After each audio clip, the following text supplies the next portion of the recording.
Bonjour à tous. Donc merci de venir à cette session où on va vous présenter en fait les 500 releases qu'on a faites, enfin un certain nombre d'améliorations qu'on a faites sur nos process pour justement arriver à faire 500 releases en 5 ans, et puis on va essayer de vous présenter ça en 50 minutes. Donc principalement, c'est pas, l'objet n'est pas du tout de présenter une méthodologie ou quelque chose comme ça, c'est vraiment de voir les douleurs qu'on a pu rencontrer pendant 5 ans, les murs qu'on a pu prendre, et puis les actions correctives qu'on a mises en place voilà, chez SonarSource. Donc SonarSource est un éditeur logiciel, donc forcément le développement est au cœur. Donc moi je me présente, je suis Olivier Gaudin, directeur et cofondateur de la société, et je vais vous présenter aujourd'hui avec Freddy. Donc Freddy Mallet, product owner et puis cofondateur également de SonarSource. En fait, c'est un peu comme si on était devant notre psychologue là aujourd'hui, parce que ce qu'on va vous présenter, en effet, c'est toutes les douleurs relativement importantes qu'on a rencontrées durant 5 ans et pour lesquelles on a essayé d'amener des actions correctives. Et pour démarrer, juste un petit élément contextuel. Donc d'abord en termes d'équipe. On a démarré en 2008, là, on a créé la société fin 2008. Il y avait 2 développeurs, un quart de PO, business analyst, un quart de machiniste, on verra ce qu'on y met derrière, un quart de testeur. Et puis 5 ans plus tard, chez SonarSource, il y a 6 développeurs à temps plein, 2 personnes qui travaillent à temps plein en tant que PO, un machiniste. Et premier élément notable, c'est au bout de 5 ans, on se rend compte que la notion d'avoir des testeurs dédiés, c'est un énorme anti-pattern. Donc 0 testeur. Le test fait partie pleine de l'activité de développement distribuée auprès de tous les acteurs. Deuxième élément contextuel, plus en termes de parc applicatif. Bon, c'est plein de chiffres. Il y en a un intéressant, c'est mine de rien, ça fait 5 ans qu'on travaille sur cette plateforme. C'est 200 000 lignes de code. Ça fait 5 ans qu'on les maintient, 5 ans qu'on essaye d'injecter du changement. Donc, on a les problématiques de Monsieur Tout le Monde qui doit vivre avec du code legacy, faire évoluer ce code legacy, et c'est pas toujours simple. Troisième élément contextuel, ça c'est plus pour vous donner un ordre d'idée de notre architecture. Là aussi, c'est du classique. On a une base de données, et puis comme on aime bien se compliquer la vie, en plus on supporte du H2, du Oracle, du MySQL, du Postgres, du SQL Server, avec un serveur web sur lequel on déploie des plugins. Donc par exemple, plugins, c'est des plugins d'analyse de projet COBOL, projet C++, projet Java, des plugins qui contiennent des widgets qui améliorent la restitution avec des motion charts, des bubble charts, etc. Et ces plugins, ils sont automatiquement téléchargés par des analyseurs, les bootstrappers, Maven, Ant, SonarRunner, etc. Qui analysent, qui mettent à jour la base de données, et puis tout ça est restitué via l'interface web. Donc juste pour remettre un tout petit peu de contexte dans tout ça, en fait quand on a démarré, on était 3 cofondateurs. On était 3 cofondateurs et on a démarré sur fonds propres. Oui, je viens te voir. Sur fonds propres, donc risque maximum. En gros, liberté maximum. On fait à peu près ce qu'on veut, on fait les choix qu'on veut, tout est permis, mais risque maximum parce qu'on sait qu'on n'a pas de deuxième vie. Voilà, on va pas pouvoir recommencer plusieurs fois. Donc, obligé de pas partir dans des grands rêves fous, de rester très concret. D'ailleurs, c'est ce qu'on va essayer de faire aujourd'hui, d'être très concret sur cette présentation. Et puis, de vous montrer en fait ce qu'on a fait, en sachant qu'on a une certitude, c'est que ça a fonctionné chez nous, ça fonctionne chez nous. Après, savoir si c'est reproductible ou quoi, c'est un autre problème. Et puis, ce qu'on va essayer de faire, c'est de se fixer un petit challenge. On va essayer d'éviter autant que possible d'utiliser des buzzwords pendant la présentation. Et puis, on va vous demander, on va vous donner aussi un tout petit challenge, c'est d'essayer là pendant 45 minutes, juste de vous dire, de pas vous dire plutôt, c'est pas possible chez moi, c'est pas possible dans mon environnement, j'ai pas ce degré de liberté, etc. Bien sûr, dans une entreprise plus classique, moins start-up, il y a moins de degré de liberté. En même temps, il y a des deuxièmes chances, il y a des deuxièmes vies en fait. Donc je pense que les deux compensent bien. Donc voilà, c'est parti. Donc je vous parlais de douleurs. En fait, ces douleurs, on les a regroupées par thématiques. C'est pas pour rien que la première thématique, c'est la thématique des tests, parce que c'est celle qui fait vraiment le plus mal. Thématique architecture, infrastructure, organisation, et puis une thématique un petit peu plus en périphérie, sonar sur sonar. On verra en quoi ça consiste. Toutes ces douleurs, avec quelque chose en commun, c'est des douleurs qui, à un moment donné, ont freiné notre capacité justement à produire de la fonctionnalité. Donc toutes ces douleurs étaient du frein à notre activité de développement. Alors activité de développement au sens large, c'est-à-dire pas le développeur lui tout seul, mais également au niveau des product owners. Là.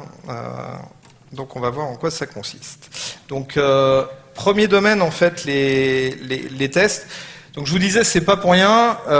On estime que chez nous, un développement est réalisé à partir du moment où il est pleinement testé. Donc test unitaire, test d'intégration, validation, etc.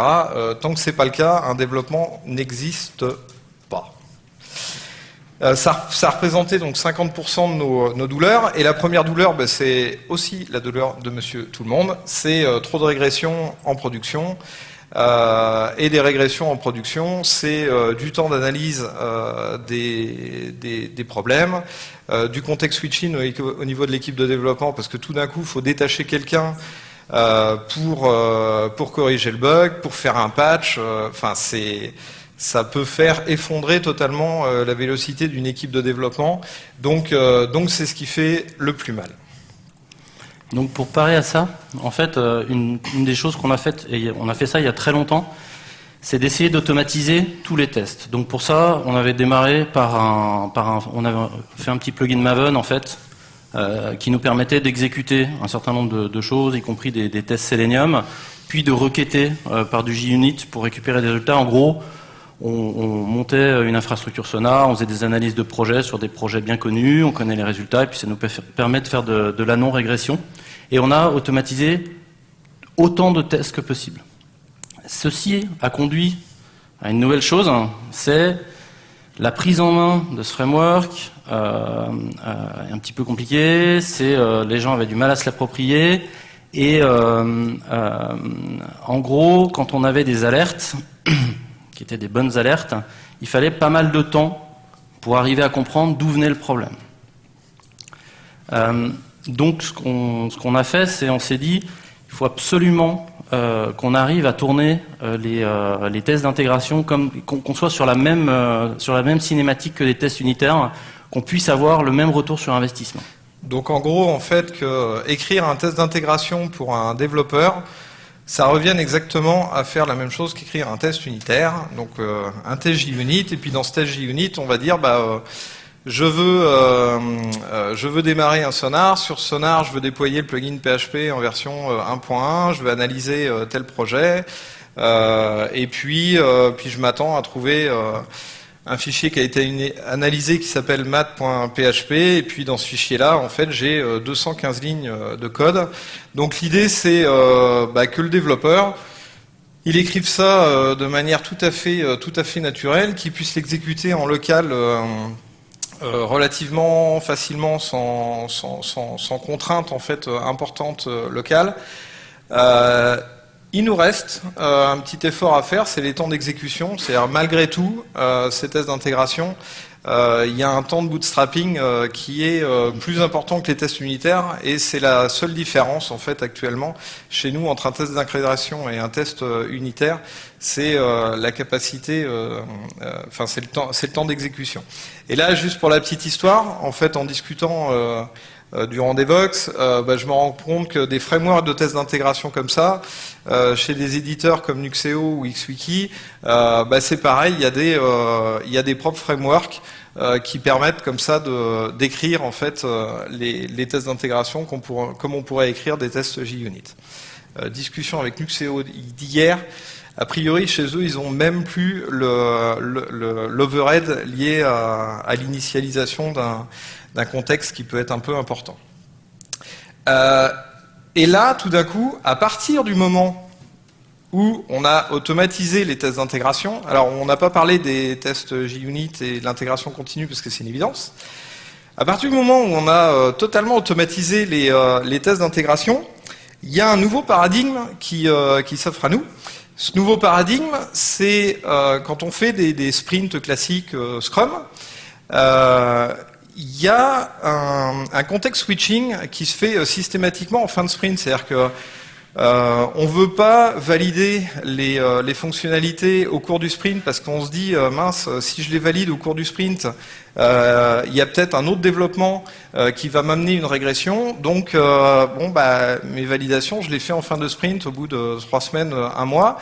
Et là, si on détecte des problèmes, bam, rebelote, context switching, développeur, faut qu'il revienne, alors qu'il a développé quelque chose il y a 2 semaines, faut qu'il y revienne. Il remonte tout ça en mémoire, ça lui prend du temps, en plus ça l'énerve un petit peu, ça l'embête. Est-ce que tu es bien sûr qu'il faut corriger ça? Mine de rien, c'est mineur. Bah si, c'est important. Quand on a automatisé les tests d'intégration, le nouveau paradigme qui s'offre à nous, c'est des... Vas-y. Ah non, je t'en prie. On termine. Donc le nouveau paradigme, c'est qu'en fait, on est capable de réduire complètement le temps d'ouverture d'un ticket et de commencer on attaque un ticket, on va pouvoir le développer, le product owner va faire les tests dans la foulée, va donner son feedback, on peut écrire les tests d'intégration et on ne revient plus du tout sur le ticket. C'est-à-dire que les tickets, aujourd'hui on arrive à réduire complètement le temps d'ouverture d'un ticket et à ce que le ticket soit réellement fermé et on n'y revient plus pendant le sprint et non plus à la fin du sprint comme on faisait au démarrage. Et ça, c'est vraiment parce que, en fait, avec les tests, la facilité qu'on a à écrire des tests d'intégration, on a une confiance énorme sur le fait qu'une fois qu'on a écrit ces tests d'intégration, on peut passer à d'autres développements et on n'aura pas de régression sur ce qu'on a fait. Donc concrètement, quand tout va bien, on a le cycle de développement d'un ticket, c'est 3-4 jours. Et donc entre le moment où on commence à travailler dessus, au moment où on le clôt et on n'y reviendra plus, quoi. Donc en fait, tout d'un coup, tout est orienté ticket. Et le sprint en lui-même, on peut dire que c'est 2 semaines, 3 semaines, 1 mois, ça change rien en fait. Une autre problématique qu'on a et qui n'est pas du tout unique à nous, c'est le problème de perf en prod. Alors en sachant que en tant qu'éditeur, la prod, en général, c'est chez l'utilisateur ou le client.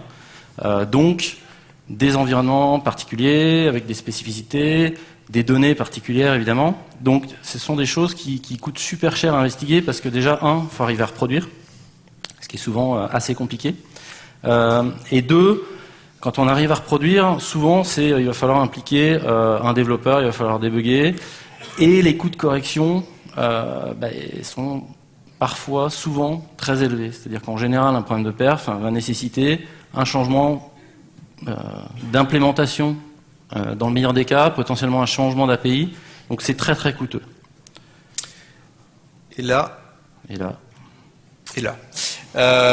désolé, en fait, il y a le petit bonhomme qui fait la gueule là, parce qu'en fait, on a trouvé juste une solution at best, c'est-à-dire que on fait lamentablement des tests manuels à la fin de chaque sprint Sonar où on joue à la main des tests de non-régression en termes de performance, parce que pour l'instant, on a été incapable d'automatiser en fait les tests de non-régression en termes de performance.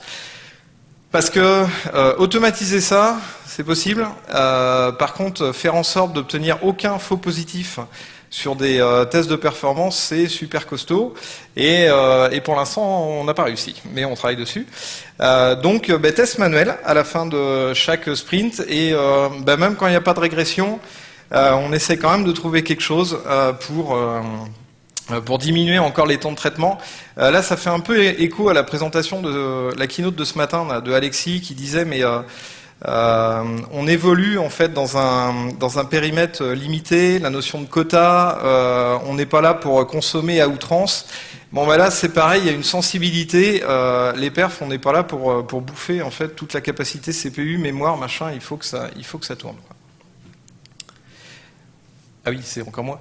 Et haute douleur, toujours sur les tests, c'est comme on a eu l'insouciance de dire qu'on allait supporter 5 bases de données, que la communauté a poussé pas mal de plugins, donc en tout on a 60 plugins à la fois open source et commerciaux, qu'on essaye d'assurer une backward compatibilité de ces 60 plugins avec les 6 dernières versions de Sonar. Je vous explique pas la taille de la matrice là. Et donc, pour répondre à ça...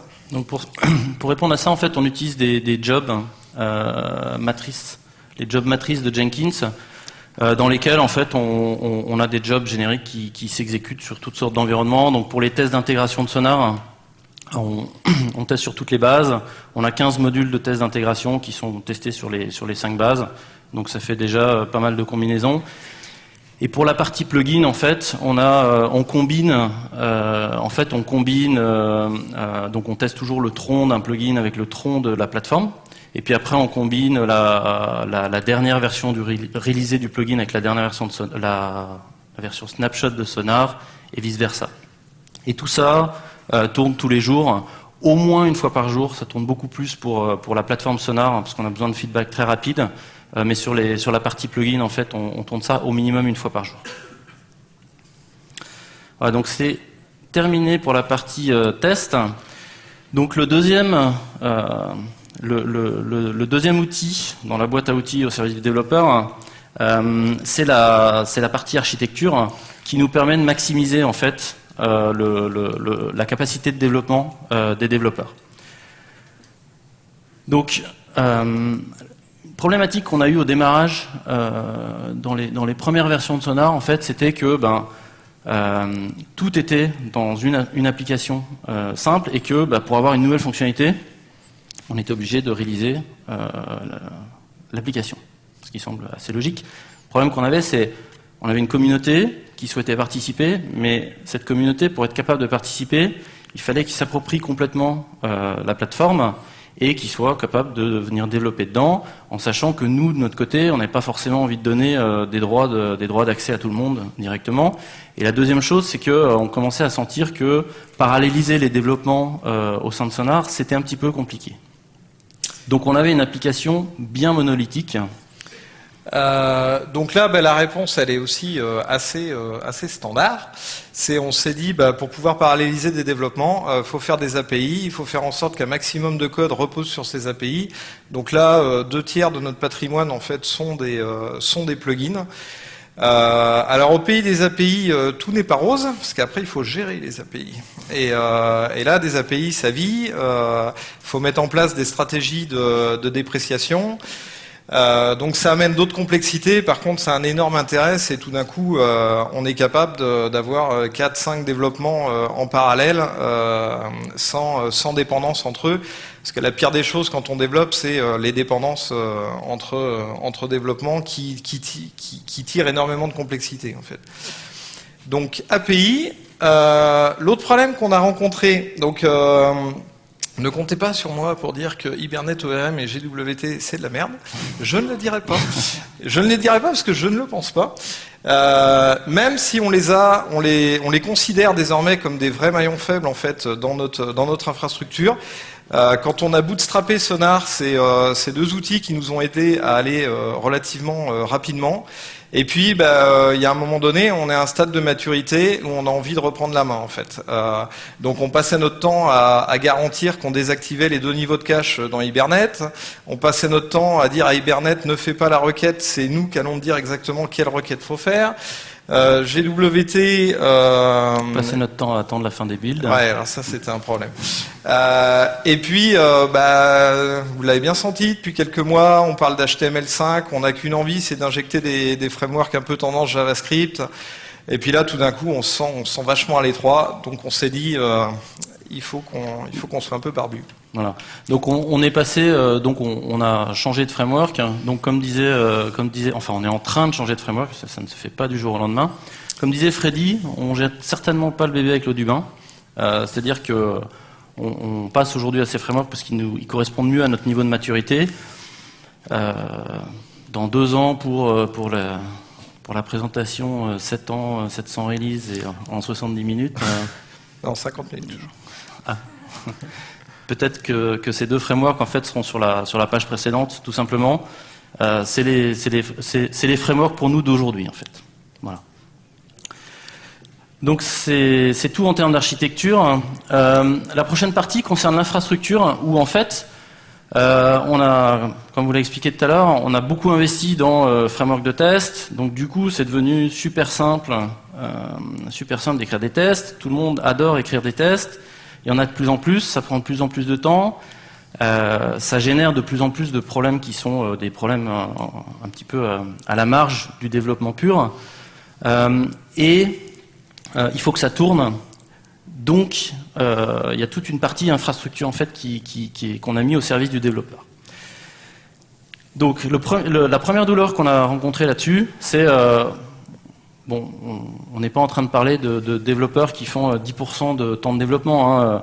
On avait des développeurs qui faisaient 90-95% de développement et on aimerait vraiment qu'ils fassent 100%. Pourquoi on aimerait qu'ils fassent 100%? Déjà parce que ça fera plus de développement pour le produit. Et puis aussi parce que s'ils font pas 100%, ça veut dire qu'ils font du switching, du context switching, et ça c'est super coûteux. À un moment donné, on était sur une approche où on disait le développeur, quand il fait un sprint de dev sur un plugin par exemple, il va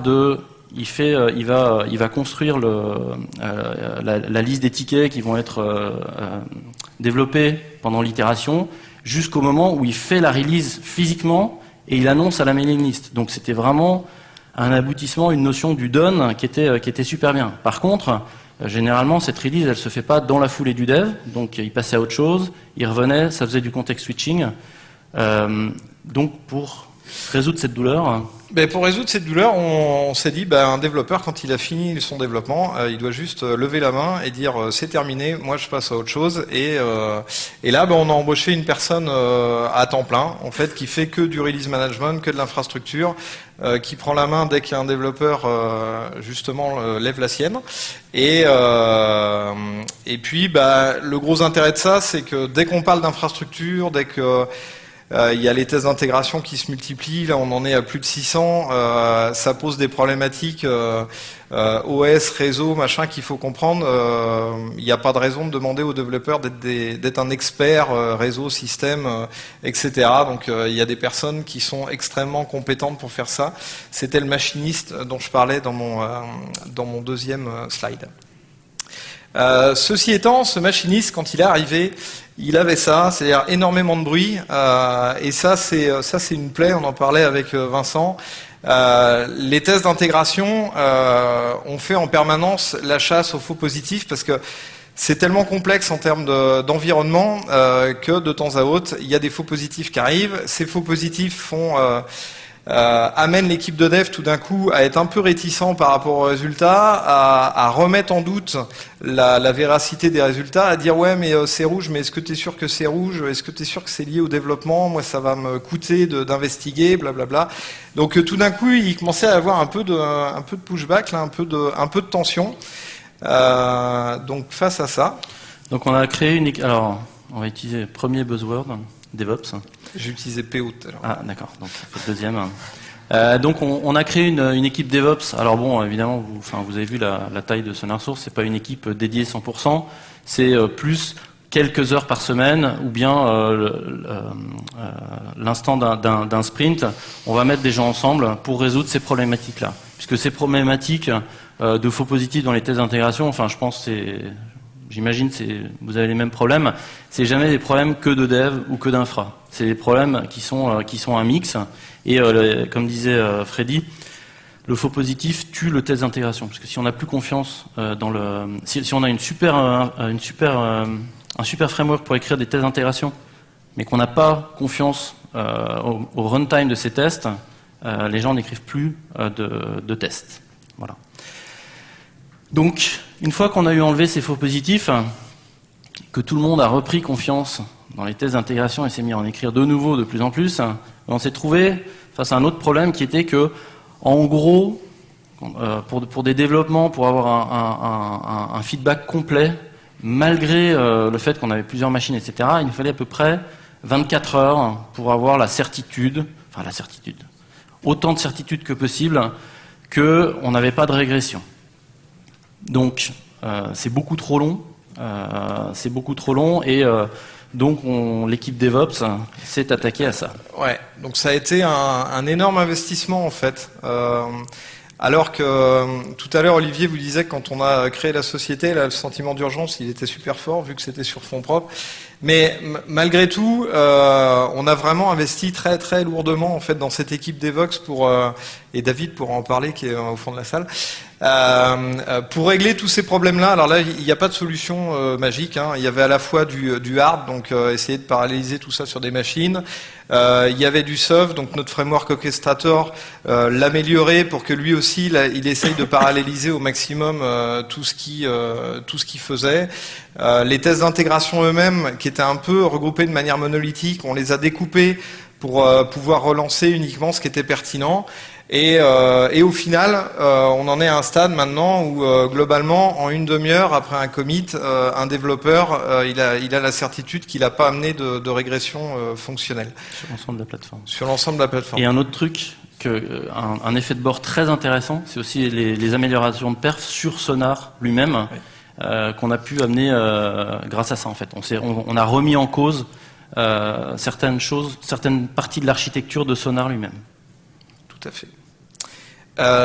Dernière douleur sur cette partie infrastructure, c'est il y a l'équipe DevOps, on a investi, il n'y a plus de bruit, mais il nous reste un problème, c'est quelquefois il y a un bug introduit qui nous amène à avoir 140 jobs qui basculent dans le rouge, et 140 jobs qui basculent dans le rouge pour une bonne raison, c'est qu'il y a ce bug-là, sauf que quand ça arrive, le développeur il dit moi j'ai pas envie d'investiguer les 140 jobs. Je ne sais pas si c'est réellement un problème de développement ou un problème d'infra, vous vous débrouillez. Donc de nouveau, petit pushback là, ça m'agace. J'aimerais bien avoir un feedback qui soit très clair. J'ai introduit ce blog et il faut le corriger. C'est un autre inconvénient, c'est que les vrais problèmes sont complètement masqués. C'est-à-dire que quand on a les 140 jobs dans le rouge, tout le monde se dit ah oui, on sait pourquoi, c'est à cause du bug dans Sonar. Bien. Mais il peut y avoir d'autres problèmes réels. Donc pour résoudre ça, en fait, on a commencé à faire ce qu'on appelle de la goldenisation, d'où le nom de GoldenEye, puisque le job qui fait ça s'appelle GoldenEye chez SonarSource. La goldenisation de version de Sonar, c'est-à-dire qu'en fait, au lieu de tester tous les plugins contre la dernière version qui est dans le tronc de Sonar, ce qu'on fait, c'est qu'on teste tous les plugins contre la dernière version qui a passé les tests d'intégration pour Sonar. C'est-à-dire on passe les tests d'intégration, on dit ok, cette version on les passe, donc vous pouvez l'utiliser. Donc ça, c'est ni plus ni moins que du chaînage de tests d'intégration en fait. Ou de la promotion de version. Ou de la promotion de version, tout à fait. Voilà, donc quatrième catégorie, c'est la partie organisation, donc c'est la partie, on va dire un petit peu, c'est la dimension un petit peu plus sociale de ce travail en équipe. Première douleur, l'effet tunnel. Donc on parle pas d'effet tunnel de 3 mois ou de 6 mois. On parle d'effet tunnel de quelques heures, quelques jours, une semaine au maximum. Mais en gros, une douleur qu'on a ressentie à un moment donné, puis ça revient de manière récurrente, c'est presque fini. On est toujours dans c'est presque fini et ça revient et ça revient. Donc là encore, je vais enfoncer des portes ouvertes. Culturellement, on est un peu des laborieux là chez SonarSource. Tout ce qu'on a mis en place, il n'y a rien de magique. Par contre, la vraie difficulté, c'est de soutenir l'effort dans le temps, en fait. Et ça demande un effort qui est relativement important. Donc, comme on va pas utiliser de buzzword, j'ai appelé ça un lève-toi, là, le lève-toi de tous les matins. Comme il y a des gens en télétravail, c'est en visioconférence. Donc, ok, c'est peut-être bateau, mais en attendant, il faut le faire. Il faut le faire toujours et faire en sorte que ça soit fait également dans le bon esprit. On a aussi une autre chose là au bureau, c'est un énorme mur de post-it. Donc nous, en termes de traçabilité, tout est dans Jira, dans GitHub, etc. Ceci étant, on utilise le mur de post-it pour avoir une visibilité sur notre activité à la semaine. C'est-à-dire que dès qu'un développeur démarre quelque chose, boum, le post-it démarre là. L'objectif, c'est qu'à la fin de la semaine, là, il soit dans le done. Donc là, je vous rassure, c'est plutôt une fin de semaine. Hein. C'est pas dès le lundi que ça se trouve dans cet état-là. Et ça peut paraître presque brut de décoffrage là comme solution, mais en attendant, ça permet à l'ensemble de l'équipe d'éviter de se mentir. Quand on est dans le dur, on est dans le dur, et il n'y a pas grand-chose à l'autre bout là. Donc on a notre bout de rétroaction sur le fait que bon, il faut peut-être qu'on se mette autour d'une table et qu'on discute et qu'on prenne des décisions. Autre difficulté, c'est de la perte de dynamique. Donc, ce qui est super bien quand on est éditeur, c'est qu'on a la mainmise totale sur les prochains développements. On décide de tout. Qu'est-ce qu'on va y mettre d'un point de vue fonctionnel? Quels sont les refactoring qu'on a envie de faire?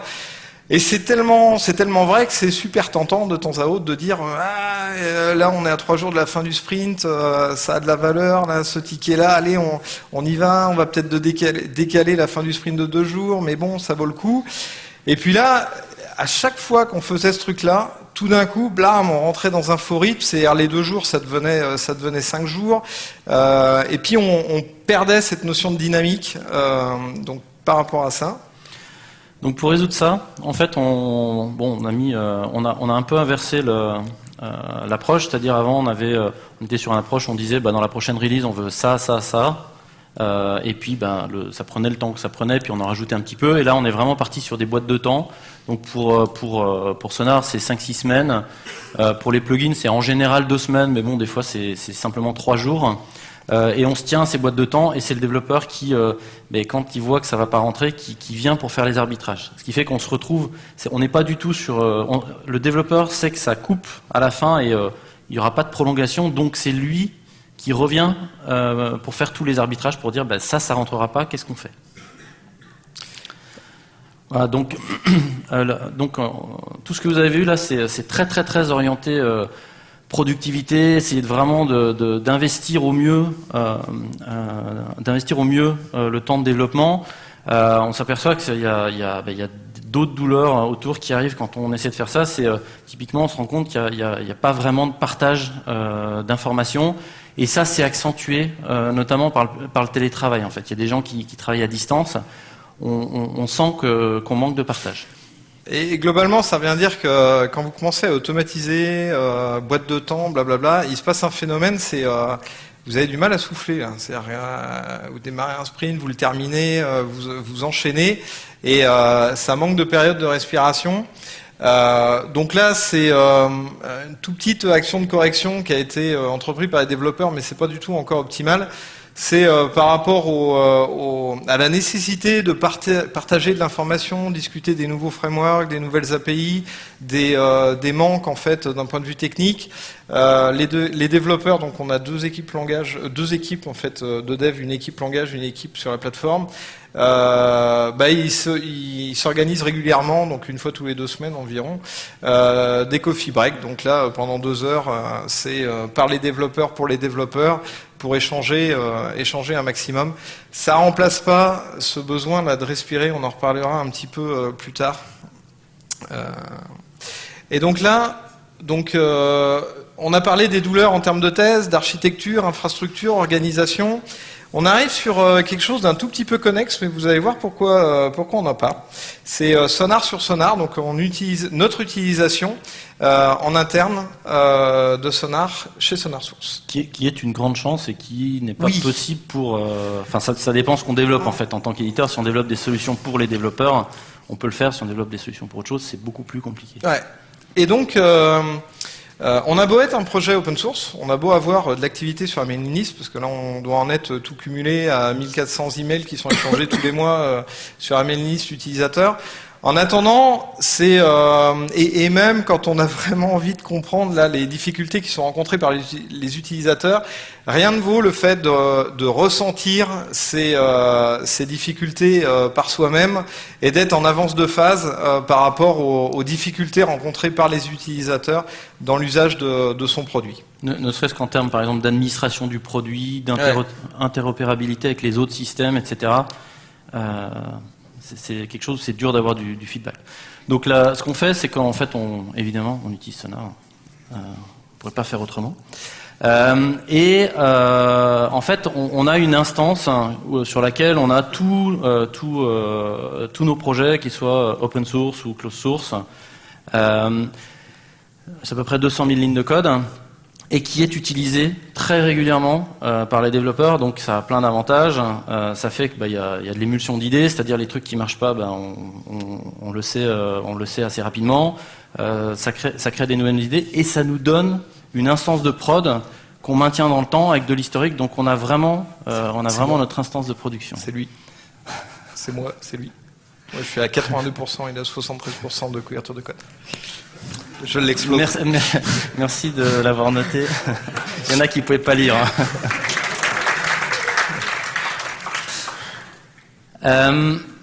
Malgré tout ça, malgré tous les tests qu'on écrit, ce framework de tests d'intégration qu'on a, il y a quand même des bugs qui partent en production. Je pense que c'est quand même quelque part un petit peu inhérent à la profession, on va dire.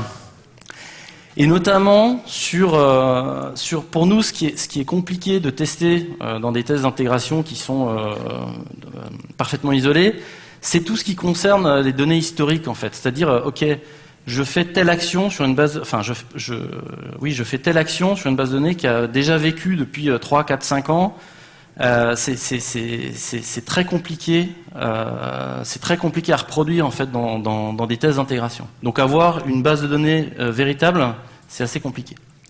Donc là c'est pareil, rien de nouveau sur le soleil. On se dit il faut essayer de rencontrer ces problèmes avant les utilisateurs. Donc nous en interne en fait on déploie Sonar en production toutes les semaines à partir de notre master Git, et donc en cours de sprint de développement on peut détecter très rapidement des régressions éventuelles qui seraient introduites, et bien évidemment quand c'est le cas on écrit un test d'intégration qui permet de couvrir en fait ce nouveau cas.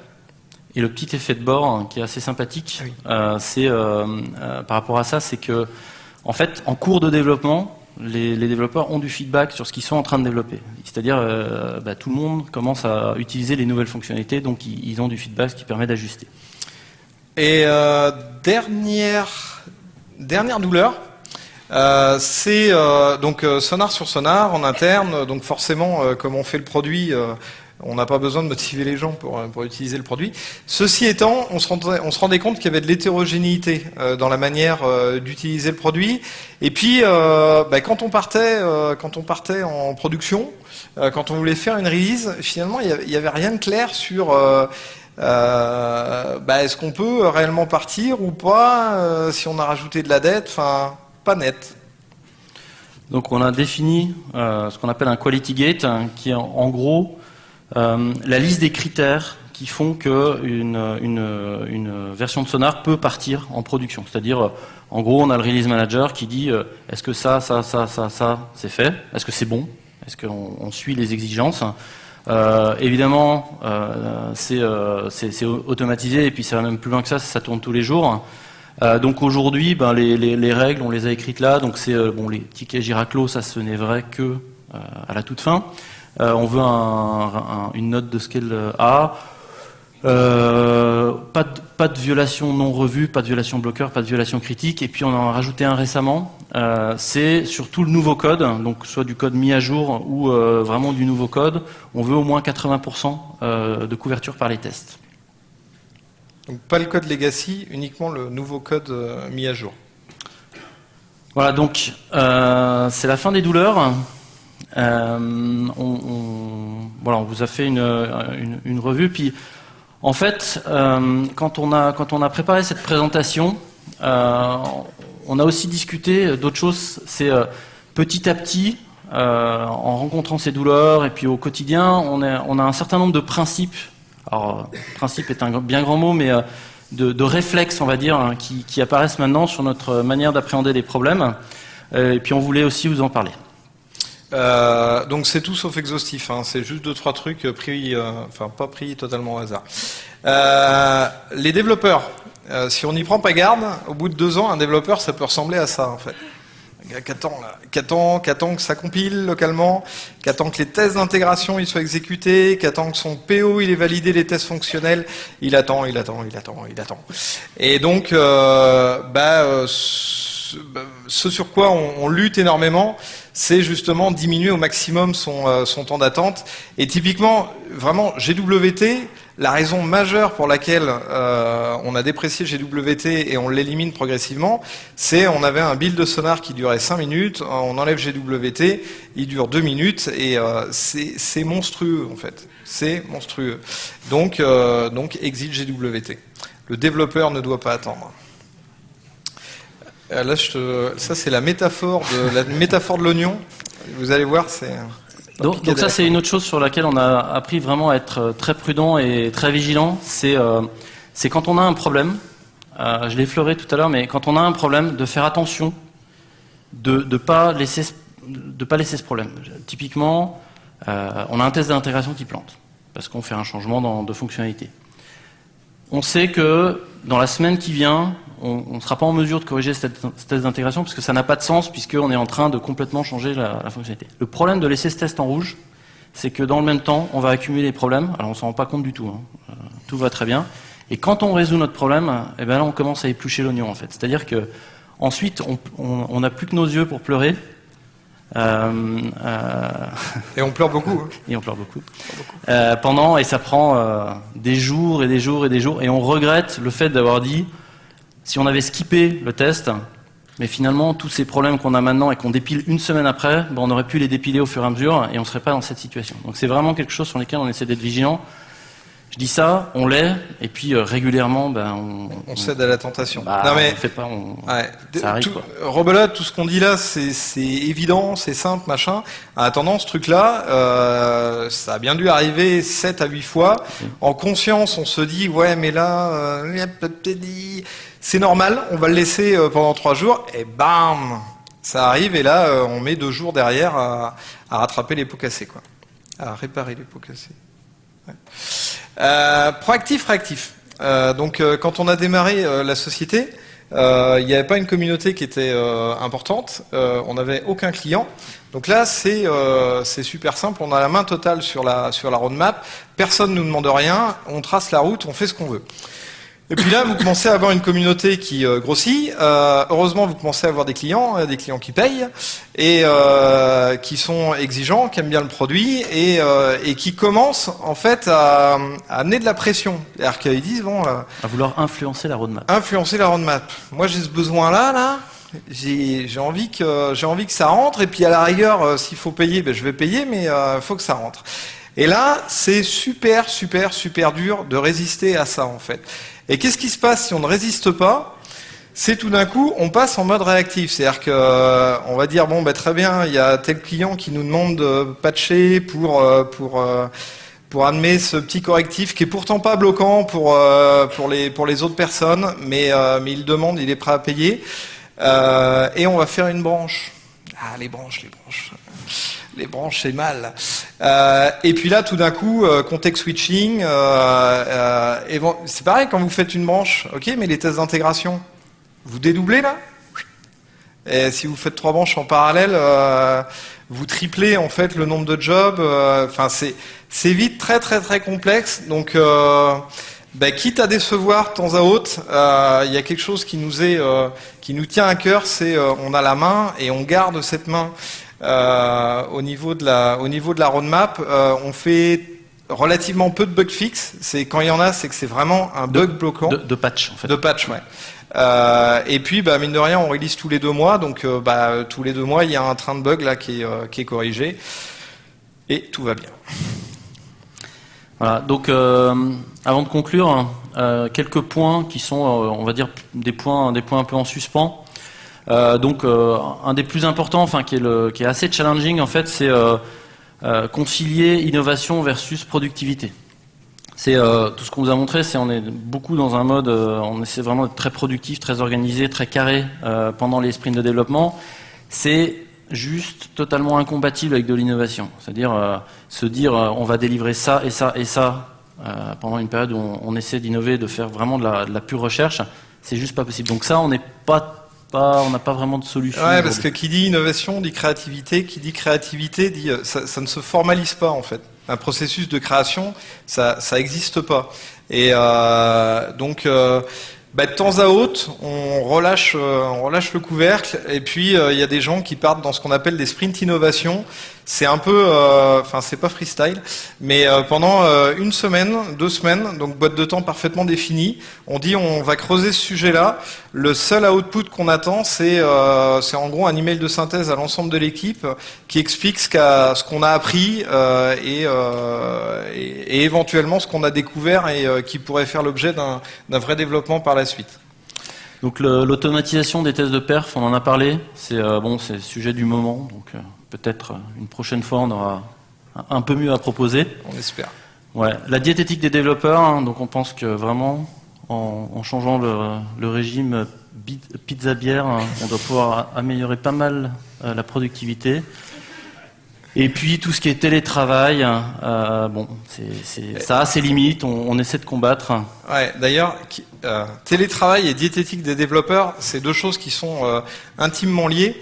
Je vois, on avait Yevgeny, qui est russe, qui habitait Saint-Pétersbourg, qui faisait du télétravail. Pendant ce temps, il a eu beaucoup de mal en fait à gérer son propre temps de travail. C'est-à-dire qu'à 3 heures du matin, il était là, il codait. On lui disait mais va te coucher, va-t'en, reviens. Et beaucoup de difficultés en fait à gérer proprement en fait ce temps de travail-là. Donc c'est très lié à la notion de diététique. Et le télétravail, en fait, on se donne une règle chez Sonar, c'est le télétravail ne doit jamais être rédhibitoire pour nous empêcher en fait de collaborer avec quelqu'un de valeur. Ceci étant, le télétravail reste une souffrance des 2 côtés et on n'a aucune solution à ça. Ça reste un mode dégradé quand il est subi, c'est-à-dire quand il est à 100%. Et je pense que c'est encore plus difficile pour la personne qui télétravaille. L'absence de lien social, l'absence de discussion machine à café, l'impossibilité de s'engueuler dans une salle de réunion, ça paraît con, hein, mais se dire putain tu me fais chier, on va dans la salle de réunion là et puis on se parle entre 4 yeux et puis tout d'un coup pouf on fait dégonfler un problème qui n'existait pas. Et ben en télétravail, pouf on envoie un email et puis là ça gonfle. Ouais, donc en conclusion. Juste dire que ce qu'on vous a présenté là, c'est pas des idées universelles en fait. C'est ce qu'on a un petit peu découvert pendant 5 ans. Donc maintenant vous pouvez reprendre une activité normale et puis vous pouvez vous dire que tout ça ne s'applique absolument pas à votre environnement. Merci beaucoup. Merci.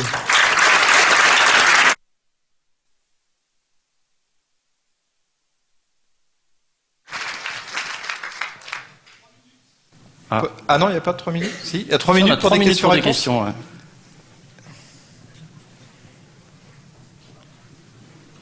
J'ai une question par rapport au tout début. Vous parliez du fait que vous essayez de rester, que les développeurs soient très focus sur ce qu'ils font. Ouais. Et vous évoquiez des développements sur, je crois, 1 à 2 semaines sur un même sujet. Ouais. Est-ce que ça vous pose pas des problèmes en fait de développement un peu en silo où une personne a pu produire pas mal de code sans que personne d'autre n'ait produit ce code? Enfin, je sais que nous on a ce genre de douleur, dans le sens que la revue ne suffit pas à avoir vraiment participé au développement d'un contexte est indispensable pour en fait accélérer la revue et la qualité de la revue. Vous voyez ce que je veux dire? Je suis pas sûr. Moi non plus. En fait, un même sujet. En fait, si une seule personne travaille sur un même sujet pendant, disons, 2 semaines, est-ce que c'est pas plus efficace que 2 personnes travaillent sur un même sujet pendant 1 semaine, dans certains cas, pour éviter la perte de connaissances? On n'a pas de règle d'or. Et bon, non, je vais faire une réponse trop longue. Mais en gros, ça s'adapte en fait en fonction des plugins. Il y a des plugins où il n'y a pas une grosse complexité. Il n'y a qu'une personne qui travaille sur ce plugin-là, qui fait le développement, qui release, test d'intégration, tout va bien. Dès qu'on est sur des sujets un peu plus complexes, je vous prends l'exemple de l'écriture d'un préprocesseur C++ ou d'un parseur C++, et là je vous dis, il faut mettre au moins 2 gars, voire 3 en fait, et ça discute. Donc dans ces cas-là, faut absolument pair programmer. Donc, et c'est pas qu'une problématique d'être plus efficace ou moins efficace, c'est aussi une problématique d'amener plus d'idées, plus de brainstorming. Ouais. Exactement. Ouais, de partage. Tout à fait. Mais d'un point de vue technologique, il y a des gens qui peuvent vous dire, voilà, GWT c'est de la merde. Pourquoi je mentionne ça? Parce que il n'y a aucune solution universelle C'est-à-dire qu'on a tous des problèmes dans un contexte bien particulier, et en fonction du contexte, il y a des solutions qui sont adaptées. Il n'y a pas de solution universelle, donc quelquefois, ça fait totalement sens d'avoir qu'un seul développeur qui travaille sur son sprint. Quelquefois, il en faut 2, il en faut 3. Faut s'adapter, quoi. Notre question, 1 minute. Cadeau. On est passé par les mêmes douleurs à peu près, on a trouvé globalement les mêmes solutions. Ouais. J'ai 2 questions, c'est qui identifie ces douleurs et comment? Ouais. Et deuxième question, est-ce que vous pensez que c'est inhérent au projet, au cycle de vie d'un projet? Et si vous deviez démarrer un nouveau projet aujourd'hui, est-ce que vous arriveriez à passer outre ces douleurs pour les éviter? Ou est-ce qu'on ne peut pas? Ça fait partie du projet qui grossit. Ouais, moi je vais répondre déjà à la première question. Donc la première question, ça c'est pas de réponse. C'est à un moment donné, la problématique arrive. Pourquoi qui ça dépend. C'est assez régulièrement moi quand même qui vient avec ça. Non mais parce que moi j'ai plus du tout, je suis plus du tout le nez dans le dev en fait. C'est-à-dire que justement montrer les post-it, typiquement les post-it, qui c'est qui dit putain ce truc-là il est au milieu là, ça fait une semaine. C'est moi en fait parce que les développeurs, ils sont dedans, ils savent pourquoi en fait le post-it il avance pas d'une case. Ils le savent, moi je le sais pas, donc je viens en toute candeur et je dis qu'est-ce qui se passe. Pour les problématiques également de tout ce qui est faux positif, etc.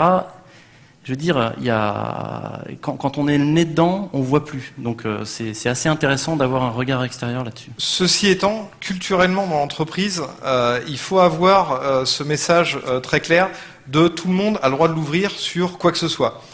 Tout le monde a le droit de dire c'est n'importe quoi, ça c'est pas bon. Et s'il n'y a pas cette culture en place, mais en effet le message il va arriver que d'en haut. Et donc comme il arrive que d'en haut, au bout d'un moment il se déconnecte de la réalité. Donc avoir la capacité à ce que tout le monde puisse l'ouvrir sur tous les sujets et gueuler un bon coup, quoi. De manière constructive, bien entendu. Et bien évidemment. Maintenant par rapport à la deuxième question, on n'a pas le droit de répondre à la deuxième question ? Non. Vous pouvez répondre aux questions après. D'accord, ça marche. Bon, merci beaucoup. Encore.